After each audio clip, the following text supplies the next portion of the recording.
Jayambe friends, welcome to all YouTube channel of Jayambe Group of Schools Standard 11 second language ઇંગ્લિશમાં આપ સૌનું હાર્દિક સ્વાગત છે. મિત્રો, યુનિટ નંબર 2 એમાં રીડ 1 છે ઓટોફેબ ટેકનોલોજી. એમાં લાસ્ટ પ્રીવિયસ લેક્ચરની અંદર આપણે ઓટોફેબ ટેકનોલોજી છે એ શબ્દને સમજ્યા અને એની સમાજ પર જે જોરદાર પ્રભાવ પડી રહ્યો છે એમાં કઈ કઈ બાબતોનો સમાવેશ થાય છે એના વિશેની ચર્ચા આપણે એમાં 3 પોઈન્ટ છે એના વિશે જોઈ ગયા. હવે ચોથો પોઈન્ટ છે આપણને નવી મેડિકલ ટ્રીટમેન્ટ્સ, મતલબ કે નવી વૈદિક સારવારો. જોઈએ કે અહીંયા આપણને કેવા પ્રકારની સારવારો ઓટોફેબ ટેકનોલોજીના લીધે પોસિબલ બને છે એની ચર્ચા કરેલી છે. Soon the scale of autofab will shrink to nanostructure level. ખૂબ જ ઝડપથી ઓટોફેબ જે છે એના માપક્રમની અંદર એકદમ સૂક્ષ્મ, જેને કહી શકાય નેનો સ્ટ્રક્ચર, એ સૂક્ષ્મ માળખાગત કક્ષામાં આવી જશે. Then the size of newly manufactured medical instruments will be no bigger than a drug molecule. પછી તો શું થશે તો કે જે નવ ઉત્પાદિત વૈદ્યકીય સાધનો જે છે, મતલબ કે જે દવાના સાધનો છે, એનું કદ એક દવાના પરમાણુ કરતાં મોટું નહીં રહે. It will be possible to reconstruct ratified tissue and even reversal of mature tissue decay will be done.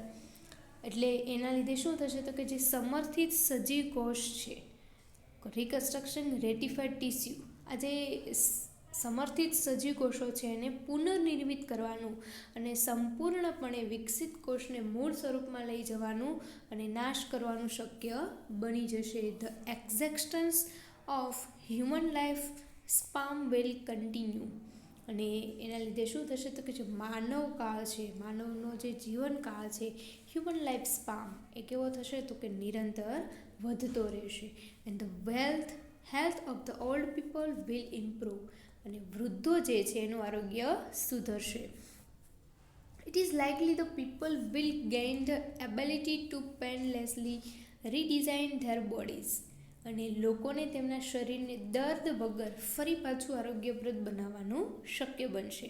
એટલે કે જે આપણે અત્યારે હાલના સમયની અંદર દવાઓ લઈ રહ્યા છીએ અને શરીરને આપણે હેલ્ધી બનાવીએ છીએ, પણ ઓટોફેબ ટેકનોલોજી જે છે એના સજીવ કોષો જે છે એ પુનર્નિર્મિત કરવા માટે, એના મૂળ કોષમાં લઈ જવા માટે જો એને ઓટોફેબનો ઉપયોગ થાય તો એના કોષો જે છે એ નાશ પામશે અને માનવ જીવનકાળ જે છે એ વધતું જશે અને વૃદ્ધો જે છે એનું આરોગ્ય વધશે.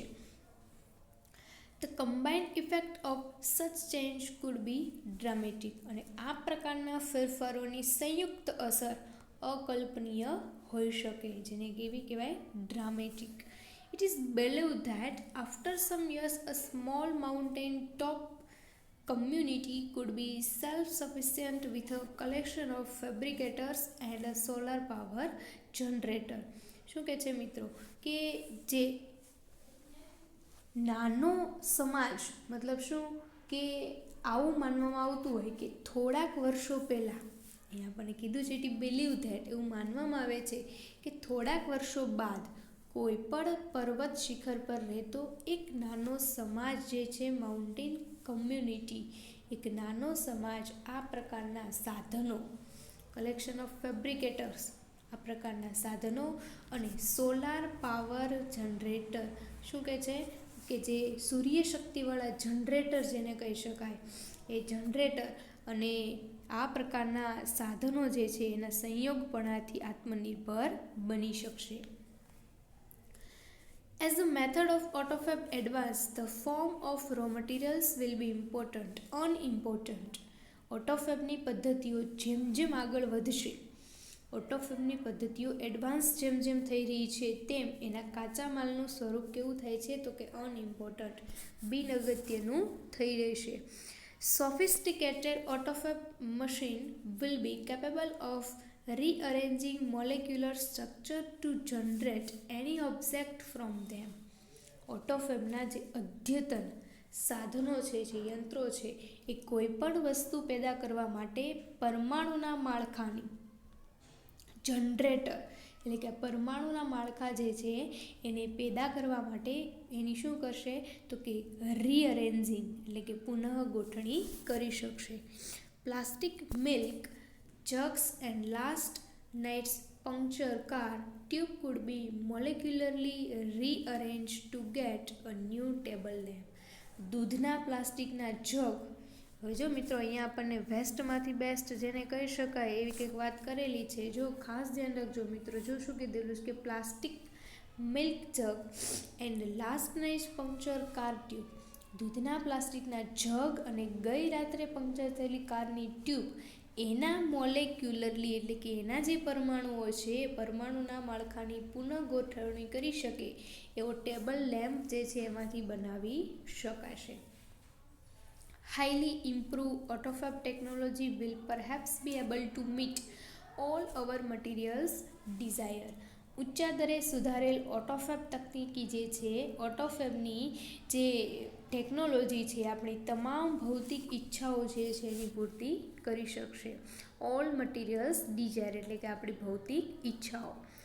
The freedom resulting from his achievement will bring about a golden age of art, music and scientific discovery.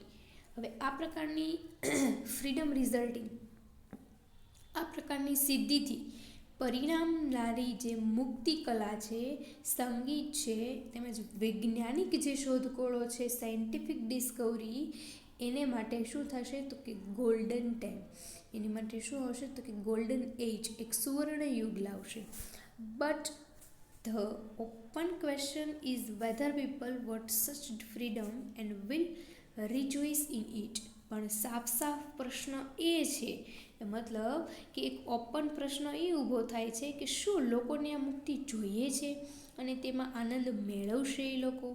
In life it is often found that the generator satisfaction come from getting what wants but from working for it. હવે જો મિત્રો આપણને શું અહીંયા વાત કરેલી છે કે જે અલગ અલગ પ્રકારની મુક્તિની વાત કરી તો જીવનમાં ઘણીવાર એવું જોવા મળે છે. શું જોવા મળે છે તો કે in life it is often found that, એવું જોઈએ છીએ આપણે અને મહત્વ રીતે જોવા મળે છે કે વ્યક્તિને જે જોઈએ છે તેમાંથી શું થાય છે તો કે તેમાંથી એને મહત્તમ સંતોષ, ગેટિંગ હી વોન્ટ્સ, એને જે જોઈએ છે એમાંથી એને મહત્તમ સંતોષ મળતો નથી, પરંતુ એના માટે કામ કરવા માટે પોતે મચ્યા રહે છે, મતલબ કામ કરવા માટે પોતે મથ્યા રહેતા હોય છે. The greatest challenge facing humanity as V crossed into the age of automated fabrication is to find the meaningful used for ourselves. તો આપણે જે સ્વયં સંચાલિત ઉત્પાદનના યુગમાં પ્રવેશ કરી રહ્યા છીએ, ઓટોફેબ ટેકનોલોજીના યુગમાં પ્રવેશ કરી રહ્યા છીએ, ત્યારે માનવજાતની સામે એક મોટો પડકાર આપણા માટે શું છે તો કંઈક સાર્થક ઉપયોગ કયો એ નક્કી કરવાનો બની રહેશે. હવે મિત્રો આપણે આ યુનિટની અંદર એવી ચર્ચા કરીએ છીએ કે જો વૈદિક સારવારો એટલે કેવી સારવારો તો કે જે મેડિકલ સર્વિસ જેને કહી શકાય, મેડિકલ સર્વિસની અંદર કઈ રીતે સુધારાઓ આવશે, એમાં કઈ રીતે આપણે ઓટોફેબ ટેકનોલોજીના મદદથી અવનવા સાધનો જે છે એના ઉપયોગથી આપણે એ જે અધિકારો કહી શકાય અથવા તો જે લાભ કહી શકાય એ મેળવી રહીએ.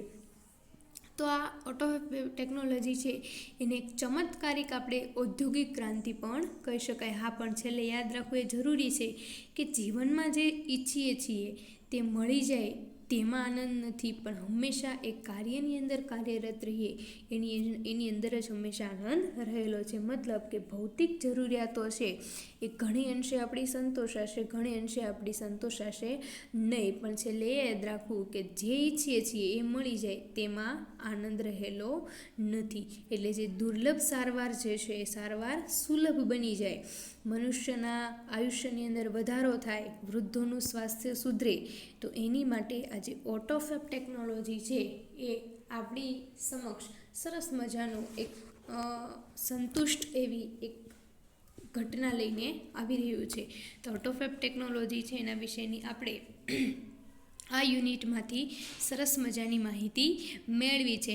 મિત્રો, અહીંયા એકવાર યુનિટ જે છે એને સરસ રીતે ટૂંકમાં સારાંશ તમે સમજો તો એવું કહેવામાં આવે છે કે ઉત્પાદનની જવાબદારી કોઈ જોખમો છે અથવા તો કોઈ અધિકારો છે તો એ સમાનપણે રાખવા માટે આ જે ઓટોફેબ ટેકનોલોજી છે આ બધાને પરિવળે એવું એક પ્રકારની ટેકનોલોજી છે.